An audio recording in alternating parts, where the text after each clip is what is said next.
दलितों की एक छत्र नेता होने का ताज जो मायावती के पास था, वो तो दर का चुनाव दर चुनाव, 24 में भी दर का, 22 में भी दर का, 17 में भी, 14 में भी, और अब हरियाणा के लोकसभा चुनावों में भी।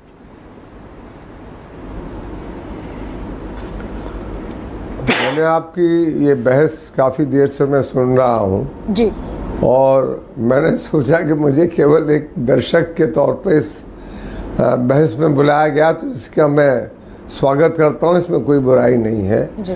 पर फिर भी क्योंकि आपने मुझसे ये प्रश्न किया है, तो मैं जो मेरी एक दृष्टि है और समझ है इस देश के बारे में भी, और जहाँ तक बहुजन समाज है उसके बारे में मैं उसको संक्षेप में रखने की कोशिश करता हूँ। देखिए, ये कांग्रेस पार्टी और भारतीय जनता पार्टी एक सिक्के के दो पहलू हैं। दोनों ही लोग बातें तो बहुत करते हैं, पर जब असली मौका आता है तो इस समय इनके चेहरे बदल जाते हैं, ये उनके हित में खड़े हो जाते हैं। जहाँ तक बहुजन समाज पार्टी के बारे में भी बहुत सारी टिप्पणियाँ यहाँ पर तमाम लोगों ने की और अब व्याख्या की और विश्लेषण किया। मैं हरियाणा से ही शुरू करता हूँ और उत्तर प्रदेश में भी आऊँगा उसके बाद, और फिर महाराष्ट्र की बारे में भी जाऊँगा।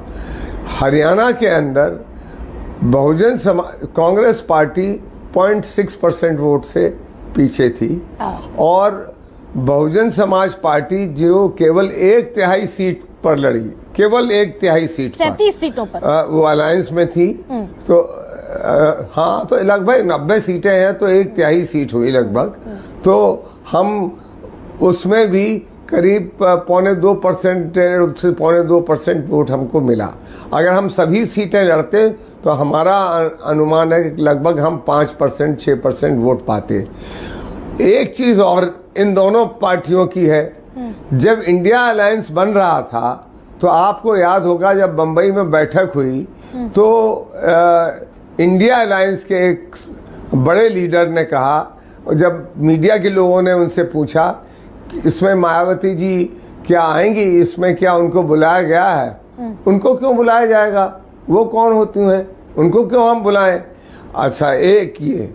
दूसरा, हर बार इन लोगों का इस प्रकार का जो दृष्टिकोण रहा, इसकी वजह से बहुजन समाज पार्टी को इंडिया अलायंस ने अलग रखा और एक एजेंडा चलाया।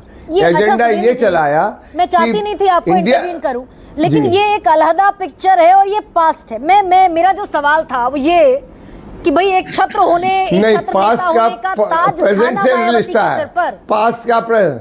एक सेकंड सुनिए ना सर। देखिए, ऐसा है, वो हमेशा रहेगी। देखिए, बाबा साहब भीमराव अंबेडकर, मैं 1 मिनट आपसे 1 मिनट रोक के बहुत देर तक मैंने सुना है, मेरे अब ये 2 मिनट सुन लीजिए।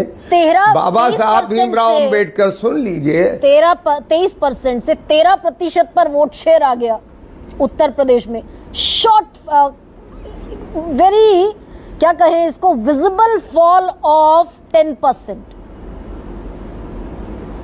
0 देखिए, आप उत्तर प्रदेश में आ रहा हूँ, हरियाणा देखिए में ऐसा 1.82%। देखिए, मैं सीटों की बात नहीं गिनता हूँ। हाँ। अगर आप कहेंगी तो बाबा साहब के उनके तो परिपौत्र यहाँ बैठे हुए हैं, उनसे पूछ ही लीजिए उन कितनी सीटें आती थीं।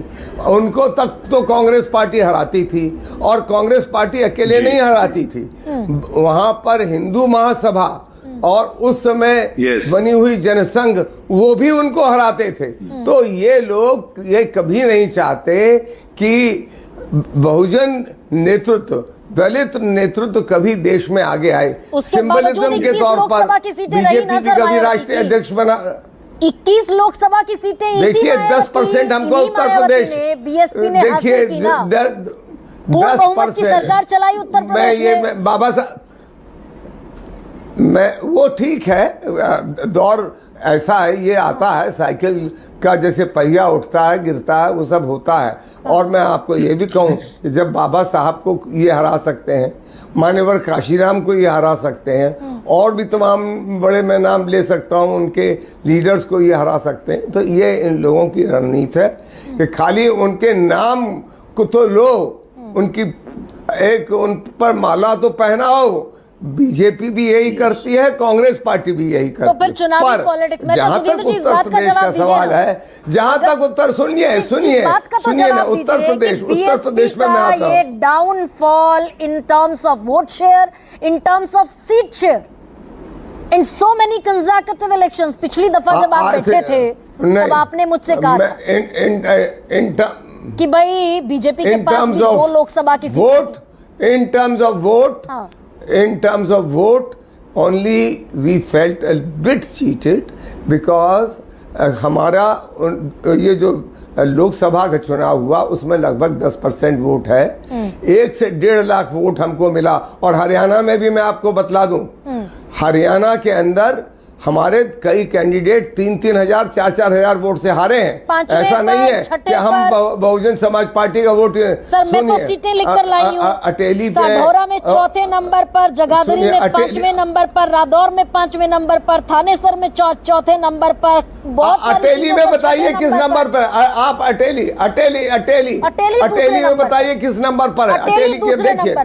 हाँ, तब फिर और हाँ, तो हम बहुत कम वोट से हारे हैं। बहुत सारे, बहुत इसका कारण है क्योंकि ये हम लोगों को अलग थलग करने की कोशिश करते हैं। जैसे एक किसी ने कहा यहाँ पर आपकी बहस में कि ये चाहते हैं कि ये खाली पिछलग्गू बन के रहें।